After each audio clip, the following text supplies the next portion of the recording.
Well, welcome to Torrens Mining's webinar. Some investors will know that we listed on Thursday last week, so this is our first ASX webinar. I welcome you to this.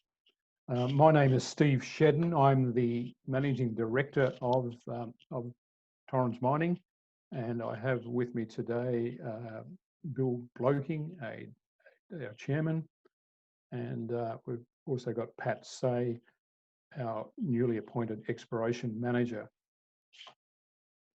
I should say that last Thursday we listed after raising $10 million, and we're now set to commence a very active exploration program. We've got properties in Papua New Guinea, in Victoria and South Australia, with in joint venture with Coda Minerals.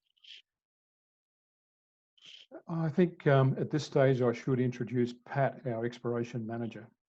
Over to you, Pat. Okay, thanks very much, Steve. So I'll just share my screen with everyone.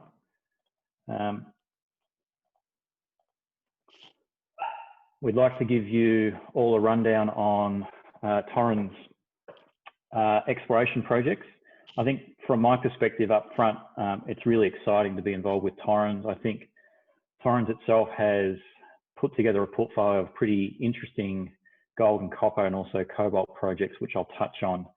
And I think we've got great potential to do some really good things in 2021 and beyond.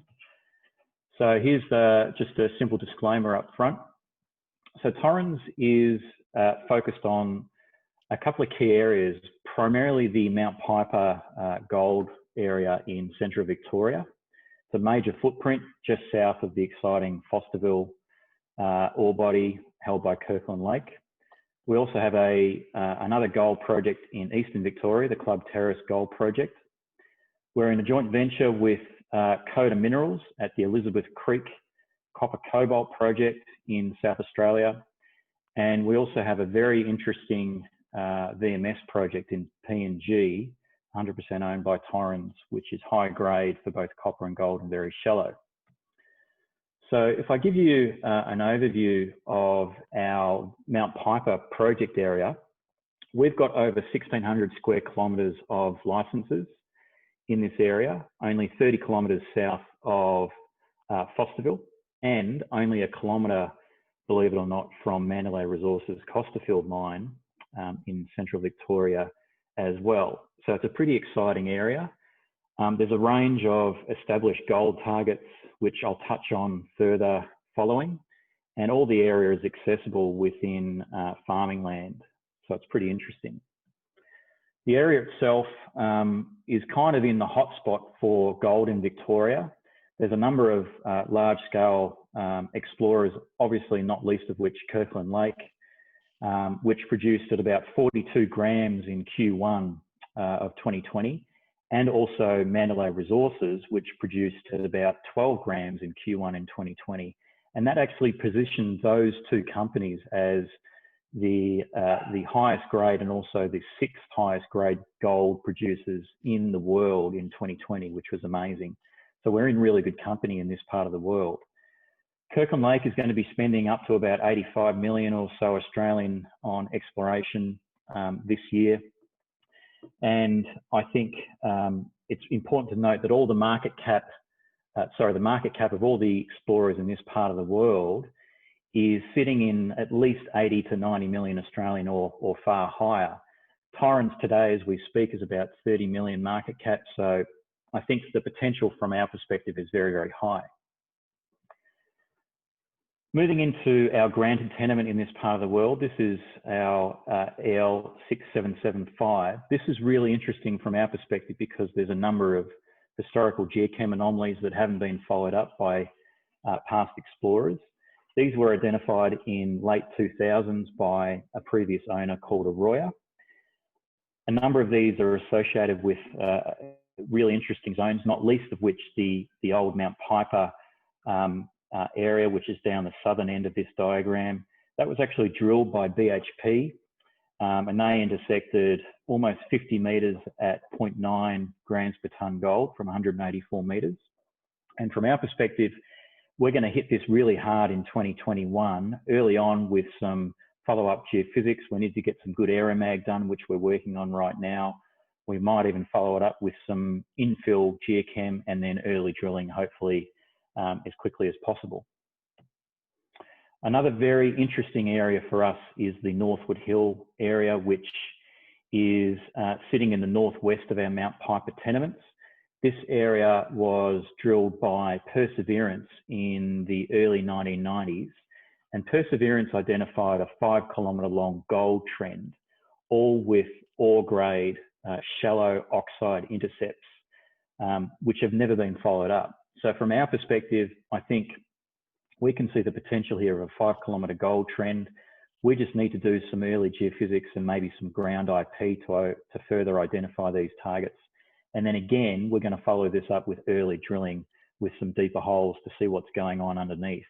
And I think from my perspective, this area is very, very interesting because of the fact that Fosterville in its early days were focused on the oxide gold. They identified a very large shallow oxide gold resource, which was mined early on.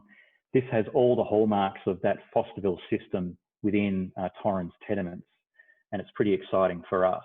And there's no deeper drilling in this area at all. So the potential from my perspective and Torrens with getting our understanding of the deeper gold here is pretty high. This area, I think in its own right, we can quickly follow it up. You can see here a very stylized and simplified cross-section of one area that we've identified from the drilling completed in the 1990s. You can see here all this drilling is very shallow, and it's all with ore grade oxide intercepts. But we don't know what's going on at depth, and this is the real size of the prize for Torrens. I think when I first got my head around this and realised what was going on, it was a bit of a light bulb moment for me to really realise the potential of this area and the analogies that I could see with Fosterville, certainly with Fosterville in the early days. So I'm really excited about this area. It could be one of those forgotten gems that we can get into early on. Another one of our gold projects in Eastern Victoria is the Club Terrace area. We've got a pretty big land package in this part of the world that consists of one exploration license and one application. It's all fault controlled with potential for not only gold, but also copper, lead and zinc. It's a real neglected area in terms of exploration. There's not really been any serious exploration done in this area, but there's a lot of smoke. So again, this is one of these areas that we'd like to get into, and it's all accessible within state forest. Touching on our Elizabeth Creek copper cobalt project in South Australia, this project is in joint venture with Coda Minerals, who recently listed on the ASX as well. And Coda actually, interestingly, today announced an extension of their current drilling program, which I think is sort of underscoring the potential of this area. They've got an existing copper cobalt resource. You can see here on the screen, JORC 2012, which is good. I think the potential in this part of the world, given my knowledge of this part of the world, I've worked in South Australia for the last 10 or 12 years, is very, very high. It's not far from BHP's recent discovery, and it's not far from Oz Minerals' Carrapateena ore body as well. The potential for not only ISCG mineralisation, but also shallow Zambian style mineralisation is very, very high. Coda is currently earning up to 70%, and we're fully funded in that JV at the current present time. So that's fantastic news for Torrens and Torrens shareholders. Looking at our Loki project in PNG, this is another one of these projects that is has an enormous amount of smoke, I suppose. It's never actually been followed up. It consists of a number of small VMS style ore bodies that are all very shallow with ore outcropping at surface. The ore itself is copper and gold rich and is very, very high grade. We're talking grades of the realm, or within the realm of about 5% copper and 5 grams per tonne gold. This is one of those projects that, had it been found in Australia, it probably would have been explored and mined potentially already. And from my perspective, knowing a fair bit about VMS and also knowing Sandfire's DeGrussa discovery in 2008, 2009, this is to me one of those DeGrussa type analogies that I'm very excited about. I think we just need to get the license granted, get on the ground. We'll probably fly some airborne EM to identify the area, work up a few extra targets and put some holes into this very, very early on once that license is granted. The other interesting thing about this project that is very different to everything else in PNG is that it's only about 12 kilometres from Port Moresby. So from our perspective, it's a standout project with easy access that we can get into early and potentially get some amazing drill results. So I might just hand back to Steve and he can touch on a conclusion around Torrens and where we're heading.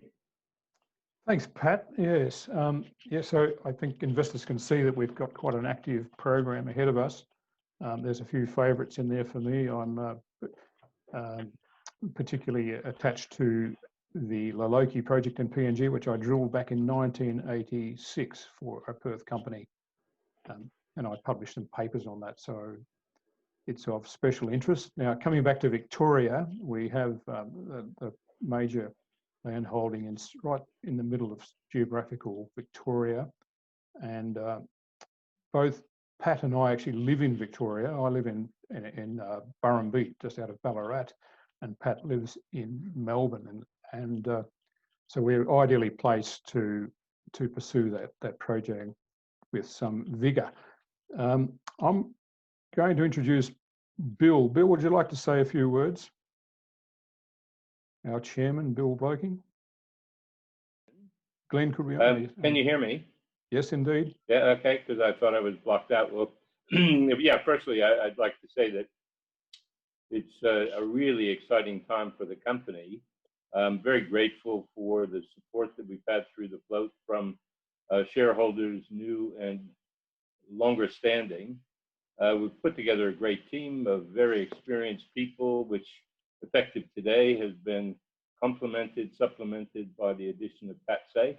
So Pat, may I say a formal welcome to you. He really adds a lot of strength and horsepower to the team. The guys have put together a very attractive portfolio, particularly the gold assets that Pat's been talking about in Victoria. So that will be our focus for the next couple of years. Obviously, there's things happening in South Australia with Elizabeth Creek, which I also have some history with, and I'm very excited about that, but that's being managed by CODA, so, and we're actively involved in that. But our management attention will certainly be placed on the gold assets in Victoria. So I think it's, I thank you all for your interest and your support. And I think we've got some very exciting times ahead. We've got a pretty active work program planned for the next couple of years, as Pat pointed out. And now it's just time to get after it.